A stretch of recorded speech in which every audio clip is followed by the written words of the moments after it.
בוקר טוב. אז מה זה רצפה צפה? רצפה צפה, המטרה שלה זה שהריצוף בתוך הבית והריצוף בחוץ יהיו באותו מפלס, הכל יהיה מפולס. אתם רואים איך הכל מתפלס עם הבריכה, עם הכל.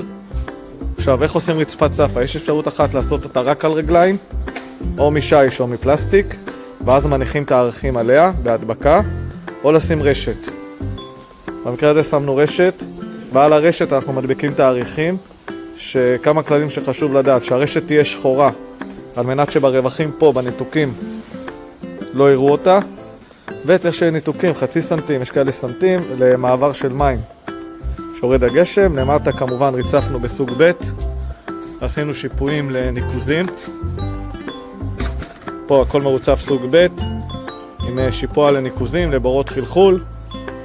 על זה רשת, הרשת שמנו על רגליים, הדבקנו את הרשת, על זה תאריח. הכל יקבל מפלס אחד מפולס.